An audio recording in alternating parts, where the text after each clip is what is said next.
Welcome back. Today's recap is based on thriller, horror, and fantasy movie called The Last Voyage of the Demeter. Sit back, relax, and enjoy the video. The year is 1897 and a wrecked ship is found on a seashore in Whitby, England. The local police go to investigate under the heavy rain, but find no survivors inside. They do find the captain's log with a warning saying that there's a great danger to humanity and describing how it all started. 4 weeks ago, in a port in Varna, Bulgaria, Captain Elliot and his grandson Toby arrive in the Demeter ship, which will be soon leaving for England. They're in need of more hands for their crew, so Elliot and his first mate Wojciech choose a few men from a long line. Clemens is in the line too, and explains he's a doctor with education from Cambridge, but Wojciech turns him down because he needs strength, not brains. Clemens still goes to the port to see the crew load a bunch of mysterious boxes, since the workers that brought them refuse to stay any longer because sunset is approaching. While the crew moves the crates, one of them notices that a box has the symbol of a dragon on it, causing him to lose his grip in fear. The crate slips and nearly crushes Toby, but Clemens reacts fast and pulls him out of the way just in time. The man immediately quits, saying that the dragon symbol is a bad omen and he won't travel with it. Elliot is very thankful to Clemens, so Wojciech decides to hire him after all. The crew finishes loading the crates and comes aboard, not noticing a crate is spilling dirt. Once everyone is ready, the ship finally takes off to England. Kobe gives Clemens a tour of the boat, showing him the livestock and his lovable dog. He also teaches him to knock on the wood if there's any trouble, because it can be heard all the way from the bunks. In the evening, while the crew sings and dances together, Elliot informs Wojciech that when they reach London, he's retiring to be with his family, so Wojciech will be the new captain.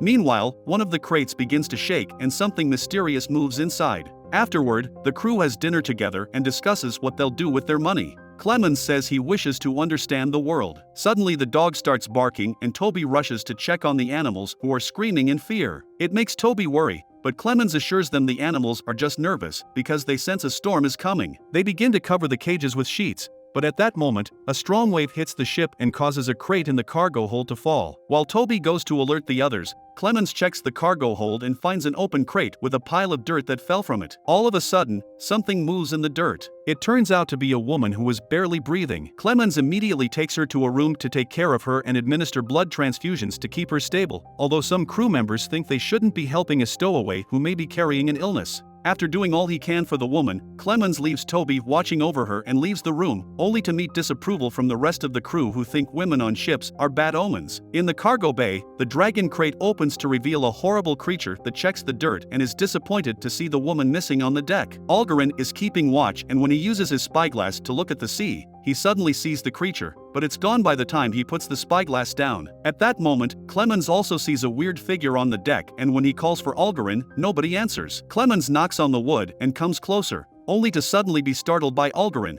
who says there's something out there.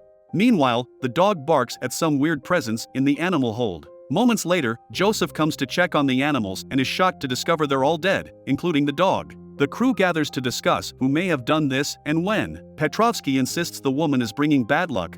Clemens points out the woman is too weak to move and Wojciech must reluctantly agree. Elliot wonders if they should make port, but the crew refuses because they would lose their bonus pay. Then Elliot wonders if humans can catch whatever this animal malady is, and when Clemens says no, Elliot orders the crew to dispose of the meat. Petrovsky thinks the animals look wounded, not sick, and implies Clemens may have done it since he's the only stranger beside the girl. When Clemens attempts to retaliate, Larson holds a knife at him to keep him at bay. Algarin ends the discussion by saying no human did this and there's something evil in the ship. In the meantime, the woman is having nightmares while the creature hides in the ship, whispering her name Anna. The next morning, the crew throws the animals into the sea. Toby is devastated over the loss of his pet and because he was entrusted by Elliot to look after the animals. But Clemens comforts him. When the storm finally arrives with a very strong wind, the creature uses the darkness to sneak around the ship. Days pass, and the crew thinks the storm is a bad omen too. Clemens keeps taking care of Anna, who is starting to stay awake for a few moments at a time and talks to Toby. Apparently she keeps repeating the word feed. One night, Clemens can't sleep and bumps into Joseph, who has noticed things are too quiet. He's checked all the rooms and discovered that all the rats are gone,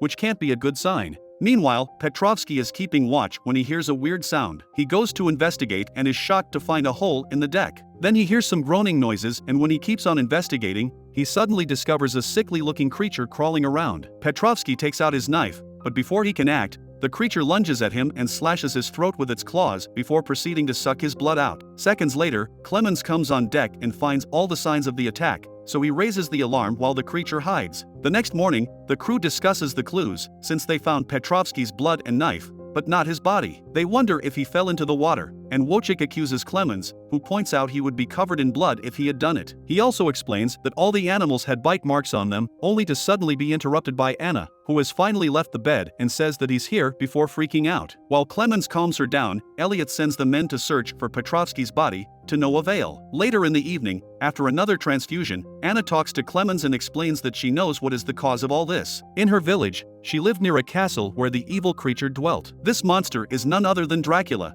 and he's bitten Anna before he's brought Anna to use her as blood rations. But Clemens saved her by taking her out of the cargo hold, and the transfusions have prevented her from turning into a vampire too. On the deck, Larson is keeping watch under the rain. The storm allows Dracula to sneak around unheard, and he approaches Larson from behind while he's distracted. At that moment, Algarin hears a knock and rushes to the deck, only to find Larson saying he also heard something. While Algarin moves to check with his knife out, Dracula suddenly jumps on Larson and smashes his head on the floor. Terrified, Algarin runs and climbs a mast to escape the creature, but Dracula easily follows him as he repeats, as pleased to mock him. At that moment, the storm causes the ship to tilt really hard, so the rest of the crew leaves their beds to control the steering wheel. With lots of effort, they manage to get the ship back on track, only to realize there are people missing. Clemens notices blood drops falling on top of Toby, and when he looks up, he discovers Algarin unconscious on the mast.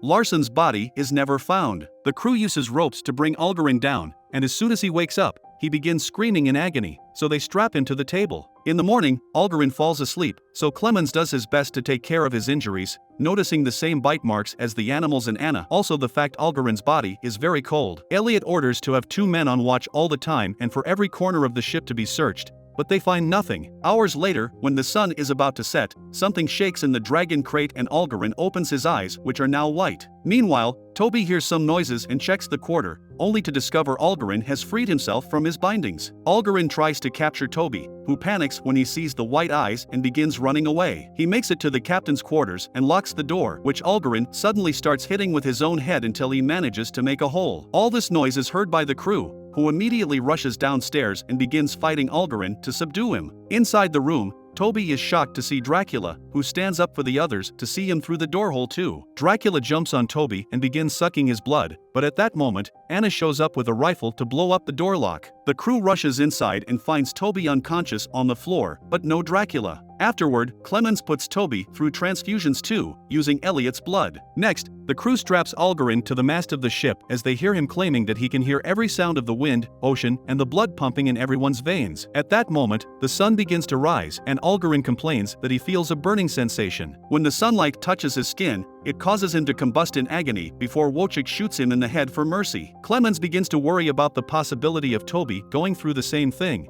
so he goes to the cargo hold to open the crates for clues. Anna goes with him, and when they check the paperwork, they see there's no owner for the crates. They open a bunch of them and find nothing but dirt. So then they go after the one with the dragon symbol. They can't open it the normal way, but Anna discovers a hidden mechanism that does the opening. When they look inside, they find this dirt has worms in it and is hiding a very peculiar cane. Anna says this is where Dracula sleeps. Meanwhile, Abrams is keeping watch when suddenly Joseph knocks him out from behind. He takes a lifeboat to escape from the ship, but as he rows away, he begins hearing creepy whispering. Since Dracula can fly, he just lands on the boat and attacks him. At that moment, the crew hears the bell clanging, but when they go to the deck, they only find the lifeboat coming back covered in blood. The next morning, Elliot is sad to discover Toby is dead, so he tells Wojciech he won't be retiring anymore. The crew wraps the boy in a sheet and prepares to throw his body into the ocean. After Anna says a prayer for him, Elliot suddenly says that Toby is moving and opens the sheet, only to discover Toby becoming vampiric. At that moment, the sunlight lit Toby on fire and Elliot suffers burns on his hands from touching him. As Toby burns down, they throw him into the ocean, where he ultimately dies and Elliot is left in an awful state of mind. As the Demeter gets closer to England, the crew fears what may happen if they bring Dracula with them. They decide to make their final stand with Dracula by bringing him down with the ship, even though Wojciech doesn't want to because he claims the ship is his home. Then the crew seals most exits, leaving only one way out on deck so they can surround Dracula when night falls. Meanwhile, Elliot is slowly losing his mind while filling the logs, thinking he can hear Dracula whispering to him. When Clemens tells him they're abandoning ship, Elliot refuses and takes out his gun, explaining that he thinks Dracula can bring Toby back. Thankfully, Anna shows up, and by sharing her awful experience, she manages to talk Elliot down from it. In the evening, the crew gets ready with weapons for Dracula's appearance, while another storm is getting closer. Suddenly, a fog begins taking over the ship, making it hard for the crew to see by hiding in the fog. Dracula flies above the crew, and before they can react, he attacks Abrams on the mast, instantly killing him. Terrified, Wojciech begins climbing down, but Dracula jumps on him next and makes him fall. His body goes through the deck and he lands in the cargo room with a broken leg. But he doesn't give up. He locks the door and grabs an axe to start bringing down the ship. As the water starts coming into the ship, Dracula finds Wojciech and feeds on him. By the time Clemens finds him, Wojciech is dead, so he takes the axe before leaving. Meanwhile, Elliot is trying to control the wheel because the storm is causing the ship to shake too much. However, Dracula soon finds him, and since Elliot's cross and prayers don't work on him, the vampire attacks him too. When Clemens finds him, Elliot is tied to the wheel like Jesus. Clemens immediately frees him, but Elliot only makes Clemens swear he will spread the story. Then he dies. Afterward, Clemens yells a bunch of insults at Dracula, so the vampire shows up to fight him. It's easy for Dracula to hit Clemens and make him lose the axe, but Anna shows up and fires at him. Dracula isn't bothered and goes after Anna next, giving Clemens the chance to retrieve the axe and hit Dracula with it. Then the duo tries to run away, but Dracula recovers quickly and grabs Clemens by the throat. Clemens says he doesn't fear him, but Dracula just replies, "You will." Then Anna uses a knife to cut the ropes they prepared earlier, freeing a cut mass that falls and pins Dracula down. Clemens and Anna jump into the water and hold on to some debris while the Demeter crashes against the shores in England. The lighthouse crew soon finds it, but unfortunately Dracula flees before he can be seen. The next morning, Clemens sees that Anna is slowly reverting to her vampirism while he suggests making another transfusion. She says it will only prolong the inevitable. She bids him farewell and separates from him as the sun begins to rise, burning her to death. In London, the entire crew of the Demeter is reported dead.